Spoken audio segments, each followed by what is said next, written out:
Red Dead Redemption 2 is weird, especially for a AAA game. Where many titles in that space aim to appeal to as wide of an audience as possible, Red Dead Redemption 2 really doesn't. In a lot of ways, it's uncompromising. I'd go as far to say that it isn't even concerned with being all that fun. Of course, there is traditional video game fun to be had. We get shootouts and chases and but between all that, there's a lot of slowness, rides across multiple state lines, lengthy conversations with members of the gang, 5-hour-long animations of skinning an animal. Large portions of RDR2 are intentionally tedious. That's not to say they're bad, but the main goal of those moments doesn't seem to be traditional fun. At its best, it's type 2 fun, which is when something isn't all that much fun in the moment, but is fun to look back on. Even then though, there are parts of the game that seem to be designed expressly to be frustrating. And no section of Red Dead Redemption 2 exemplifies this better than its 5th chapter,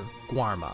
After a few dozen hours of becoming familiar with the various territories of Red Dead's America and trying to find a foothold for the gang somewhere in it, Chapter 5 takes Arthur and a few members of the gang to an entirely new part of the world. They have a job go wrong, hop on a ship to escape, get caught in a storm, and find themselves stranded. This whole part of the game is hard to play. I don't exactly want to call it bad, but yeah, it's kind of bad. There isn't all that much to explore or do on the island, so pretty much the only option is to mainline the story missions, all of which are not super interesting. Mechanically, most of them revolve around moving from shooting gallery to shooting gallery. The non-stop combat gets exhausting pretty quickly, and on top of that, the section doesn't even have all that interesting of a narrative. The gang gets wrapped up in a local rebellion aimed at the owner of a sugar plantation, as they see it as the only way to be able to get off the island, and none of it ever really feels like it matters, because it's so separate from the world and story the player has spent the past 30 or so hours caring about. Furthermore, the members of the gang who are with Arthur are all the worst, those being Micah, Dutch, Bill, and Javier. Micah is cruel and unpredictable. Every time he has a plan, it ends with Arthur having to kill people who don't deserve to be killed. Dutch has fallen deeper and deeper into delusions of grandeur and can't seem to help himself when it comes to putting the gang into terrible situations. Bill is reckless and rough around the edges, almost always having something to complain about. And Javier, while probably the most likable of the bunch, has a fierce loyalty to both Dutch and Bill, meaning he fully buys into the horrible plans that those two cook up. For folks who have played the original Red Dead Redemption, there is far more baggage here, as Dutch, Bill, and Javier are 3 of the primary antagonists. And during the time between the 2 games, they've become even more brutal and unhinged, making it hard to connect to them in any sort of positive way. To be clear, I think at least in RDR2, they're all interesting and well-written characters, but I don't like being around them, and I especially don't like being stranded on an island with them. All things considered, this section only takes 2 to 3 hours to complete, which really is nothing in this game, but while playing it, I swear it felt like it took 5 times as long.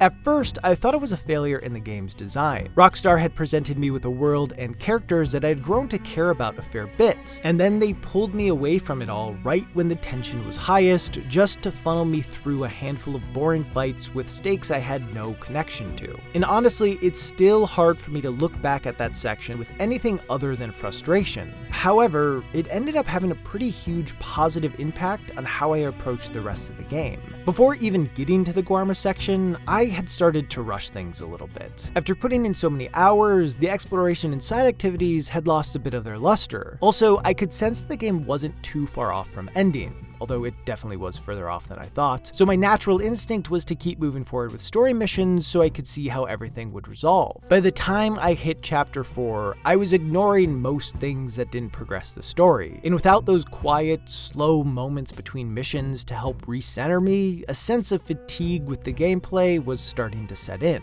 When I actually got to Guarma, the pace sped up even more, and that sense of fatigue skyrocketed. Along with that, I wasn't even enjoying the story anymore because I didn't care about what was happening in Guarma or what stupid plan Dutch had to get us out of there. I was miserable. So when I finally got off the island, the last thing I wanted to do was more story missions, especially ones from a D or an M. I needed a break from the constant grind of dealing with Dutch's bullshit. So after reuniting with the members of the gang I cared about, I went off to do my own thing. I explored the land again for the fun of doing it. I met new people for Arthur to befriend, friend. I took a breath for the first time in what felt like a dozen hours, and I started to have fun again. Mostly the Type 2 kind still, but either way, I was enjoying taking things slow again. Honestly, more than I ever had before. Chapter 6 of Red Dead Redemption 2 is all about self-reflection. It has Arthur questioning what matters, and for the chapter to work, I think it's very important for players to take their time with it, to soak in the world that is so easy to just ride through, to engage with the things that you've started to take for granted after countless hours of playtime. That is how I experienced the chapter, and it's honestly one of my favorite sections of any game ever. I can pretty confidently say that if it weren't for how much I hated playing through the one before it, I would not have approached it in the same way. Guarma made me aware of how tiring my approach to the game had become, and it disrupted the pattern I had fallen into. This led to my playstyle shifting in a way that mirrored the themes being presented in Chapter 6, making everything hit harder. When looking at the use of frustration to highlight certain themes or playstyles, things get a bit murky. For starters, when looking at these moments, it can be tough to tell what is an intentional choice by developers to try to elicit a certain response from players, and what is just flawed game design that inadvertently works for some folks. Unless the devs come out and say what their intention was, it's pretty much all guesswork. Additionally, there's an argument that intention doesn't even matter, because if a player has an enjoyable or terrible time with the game due to some frustrating aspect or mechanic, the player's experience doesn't change based on whether or not it was intentional. Personally, I think intention largely matters, because every developer goes in with the vision of the experience they want players to have. So if a design choice accidentally shifts that experience, even if some players view it as for the better, it is a failure of sorts. Granted, players finding unintentional enjoyment is just part of gaming, so it's not the biggest failure in the world. In Red Dead Redemption 2's case, I think Guarma's frustrating design was an intentional choice by Rockstar. Certain aspects of this are easier to support than others. Like the fact that Arthur is stuck there with Dutch, Micah, Bill, and Javier can't be a coincidence. Between some of them being villains in the first game and all of them being assholes in this one, I can't imagine that Rockstar didn't want to agitate players with this choice. The vibe of the section would have been far different if Arthur had been there with, say, Charles, Sadie, Lenny, and John. Having the characters with him all be antagonizing forces had a purpose. I also think taking away the ability to explore is meant to make players recognize how important it is to be able to wander. The section takes away player choice, which goes against everything the open world has represented. While in Guarma, you're supposed to feel trapped. It's harder to determine if things like the missions being boring was an intentional choice or just bad missions, but given the pace, they seem like they're supposed to stress you out. Either way, all of this added to a mood that it seems like Rockstar wanted to cultivate, that being an intentional feeling of frustration used to make players appreciate the slowness that is so easy to speed past. And I found it effective.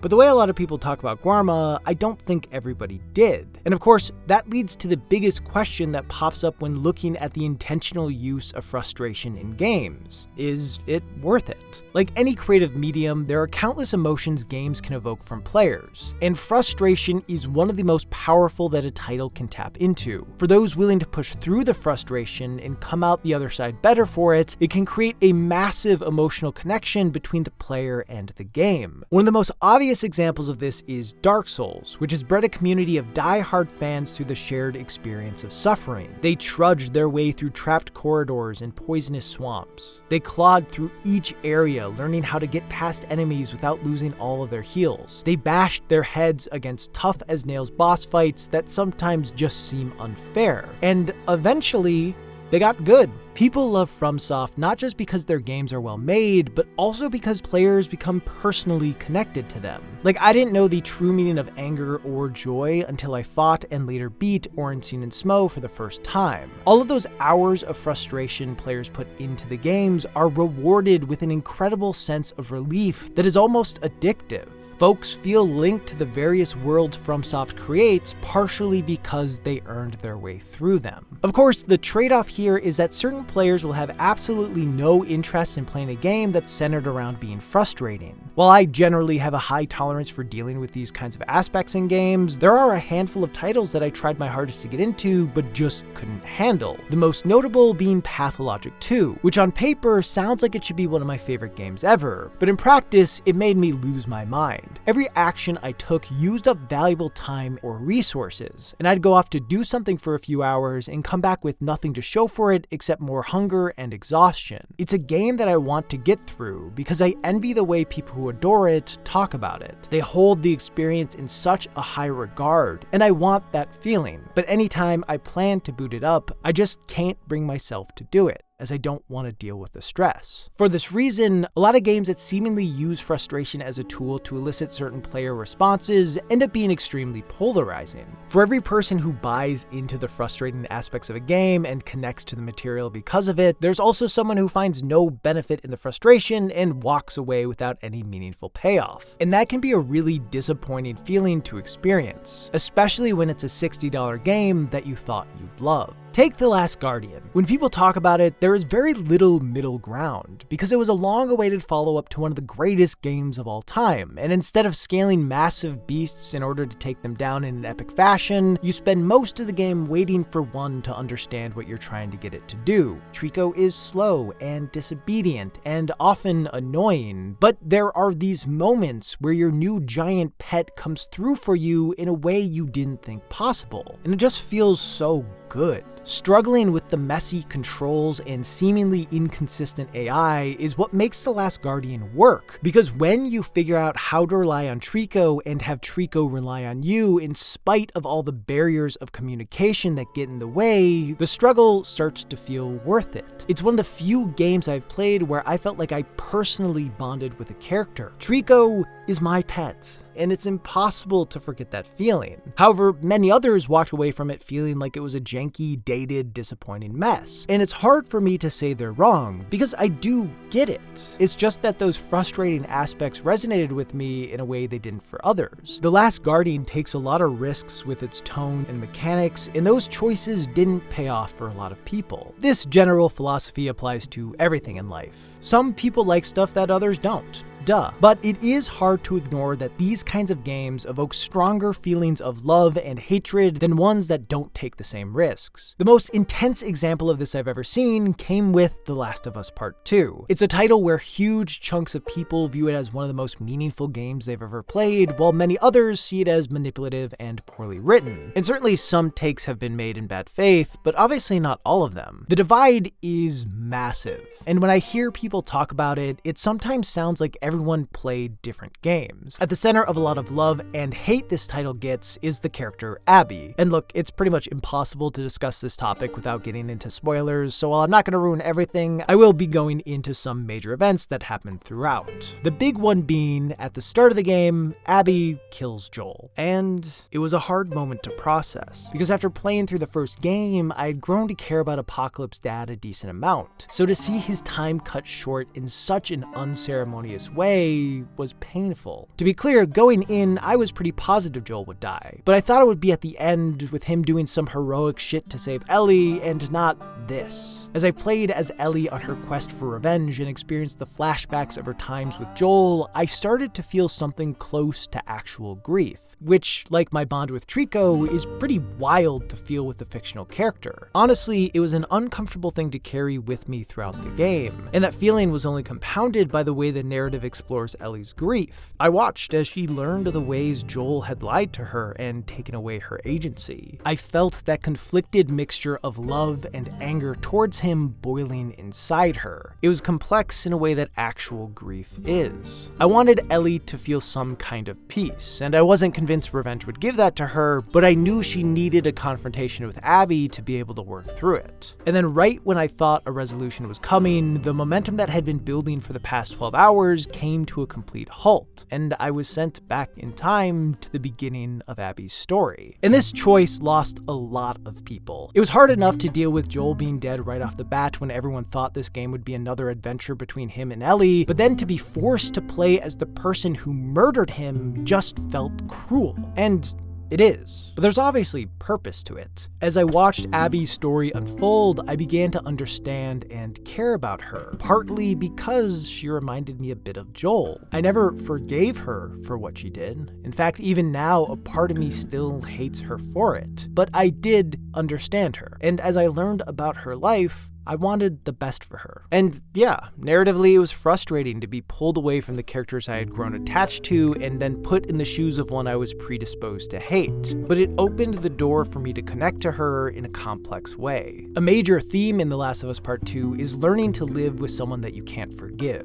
This is primarily explored through Ellie as she tries to navigate her complex feelings towards Joel, who is someone she loves but has also been hurt by. Once Ellie learns of what Joel did in Salt Lake City, something between them breaks. And the idea of forgiving him seems just as impossible as never forgiving him. And then he dies, which completely takes away the chance for the two of them to truly mend their relationship. So Ellie is forced to come to terms with it on her own, which after many missteps, she eventually does. By the end of the game, that's kind of how I felt about Abby. I couldn't forgive her, but by playing as her, I learned how to live with that. It's a complicated player-character relationship, and I found it to be really impactful. I wasn't just shown a major theme of the game, but I was asked to actually experience it, and that's a huge reason why I still think about the story even to this day. The thing is, I don't blame anyone for not enjoying going through that, and it's not surprising that tons of folks didn't make the same emotional connections I did. We all respond to things differently, and certain approaches won't work for everyone. Ultimately, this was how I experienced the game, and no amount of discussion will get someone else to retroactively experience it in the same way I did. And given that it was made in a way that inherently led to such a divisive response, it brings me back to the original question. Is it worth it for games to include intentionally frustrating design? And of course, there are a lot of ways to look at it. I think scale matters a fair bit. For instance, the vast majority of games that center around using frustration as a mechanic are indie titles, and this largely works as they are aiming to appeal to a niche audience who would be into that sort of thing. So in that case, the easy answer is yes.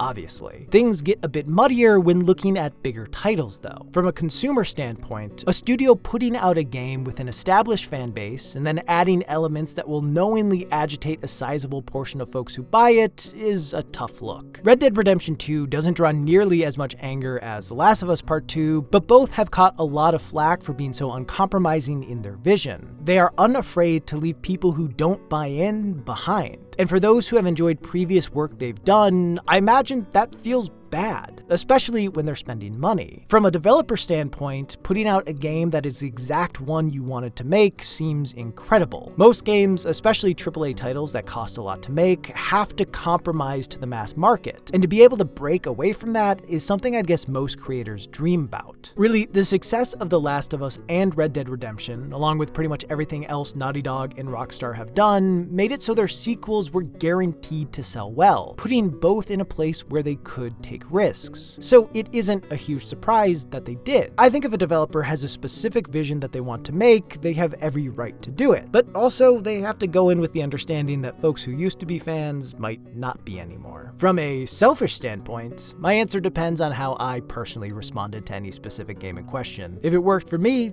then it was obviously the right choice. And certainly you could measure whether or not it was the right choice based on things like retention percentages, long-term sales figures, and other statistics. But even then, there are so many different definitions of success, making it hard to fully pin down. So the answer to the question is a somewhat unsatisfying, I don't know.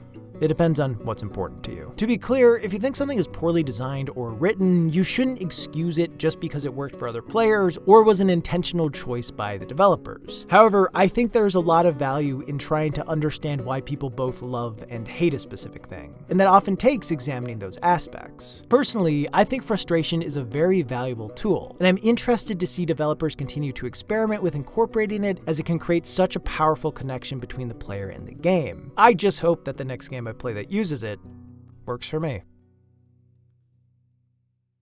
Most of this video focused on bigger titles that use frustration as a feature, but obviously there's tons of games that do it. So I decided to do an extended discussion where I talk about and recommend a couple indie titles that fall in the same vein over on Nebula. For those unfamiliar, Nebula is a streaming service made and owned by creators. It gives us a place to post our work without having to worry about demonetization or the algorithm, and it gives you all a place to watch some of the best creators out there ad-free. So if you watched this over there instead of this ad, you'd get that extended discussion. The best part is we've partnered with this video's sponsor, CuriosityStream, in order to give you what is honestly one of the best deals on the internet. Right now, if you sign up for CuriosityStream, you not only get access to the thousands of incredible documentaries on their site, but you also get a free membership to Nebula for as long as you're signed up for CuriosityStream. Currently, by clicking the link in the description, you can get 26% off, which comes out to less than $15 for the year. On its own, CuriosityStream is awesome. Its library is ever expanding, and there are good documentaries on pretty much every topic you could imagine. I recently watched one called Beer: A Love Story that examines what goes into brewing beer and running a microbrewery. And it was fascinating to hear different stories from brewers as they're so incredibly passionate about making beer. Anyway, for less than $15 a year, you can get all the great stuff on CuriosityStream as well as tons of extra content from awesome creators over on Nebula. It's a stupidly incredible deal that helps out creators like me a fair bit, so